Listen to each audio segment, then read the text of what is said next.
Hello, how do you do? It's been a minute. I wanted to test out something new by maybe starting a new series called Making Monsters, and I would be doing something similar with character designs as well. I write a lot of stories, comics, and working into writing film scripts. So this is the first script that I've been working on, and this is one of the creatures that will be in it.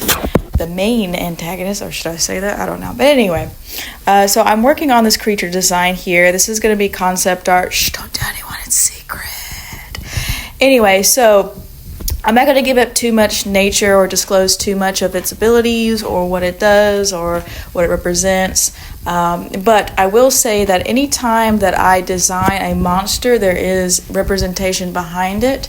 So usually it is a physical characteristic or a physical representation of something that ails humanity, right? And I'll give like a little example. So basically this creature represents a style of deception, right? So the title of the thumbnail will probably be anti-truth or something, but really it's subjective truth, because that's going to be the theme of this film. I'm not going to divulge too much, but it's a battle of truth, subjective versus objective, because truth by nature needs to be objective or it's not truth at all. And so this creature is kind of an interesting representation of that in its abilities.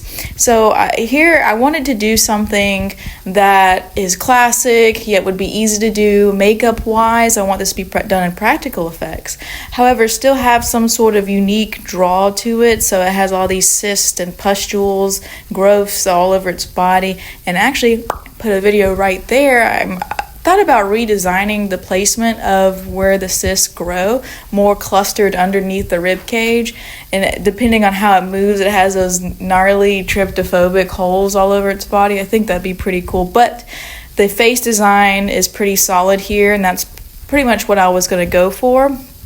And so there's layers. That green up there is basically where the actor would be, and the head of the creature will sit on top of that, if that makes sense. So there'll be a little space between the scalp of the actor and the top of the head of the creature. But this creature is going to be pretty cool. Its abilities is going to be very complementary to what it does in the bioorganic sense, and it's going to have many different ways of how it's expressed throughout the story and how the characters interact with it as well. So I'm pretty excited about it, pretty interested. Anywhoodles, so I really like to play with visual allegory in my story writing and design in general. And so the creature, like I said, any monsters will have those influences accompanied with them. So for instance, this creature has a lot of zombie-esque qualities, mutant-esque qualities, because of, again, what it does. I'm trying to be a little vague because I want things to unravel when the film, Lord willing, comes out soon. The orange actually has a purposeful color to it, purposeful meaning. Sorry, I'm still not super good at this YouTube thing yet, because it's going to be the contrasting color of the blues that the main characters hoist when they're going throughout the facility. Also, you'll see reoccurring oranges throughout the whole thing too. It's kind of like a warning color, stay away, sort of cautionary color.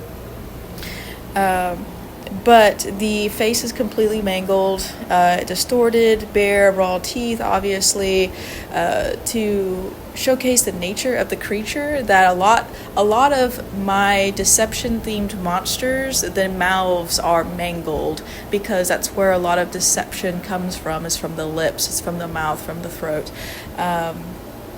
Or uttered through that means, I should say. Also, with these growths, tendrils wrapping around its body, kind of giving it a more distorted, torn up look, I guess, representing what I don't want to give it away, but how the creature was ravaged. And so I'm being very vague with all this, because I have a lot of monster designs and I really want to express my ideas, because some of them are cross story monster designs. Like I have 3 stories that would have similar classed creatures, and I would love to be able to divulge, like, okay, this is what it represents, this is what it means, here's how it's expressed, but I just want to know if other people would be interested in that. I'd probably still make a couple of videos just for the fun of it, and see what people's perspective on it is. I'm not going to do that for every single monster that I have.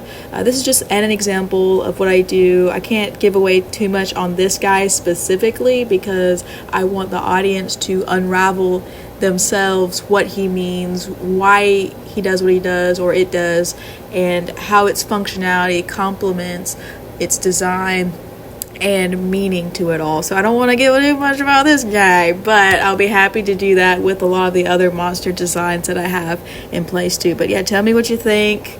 It would be great to have some support in my art journey, and I would love to share more. So thanks so much for watching.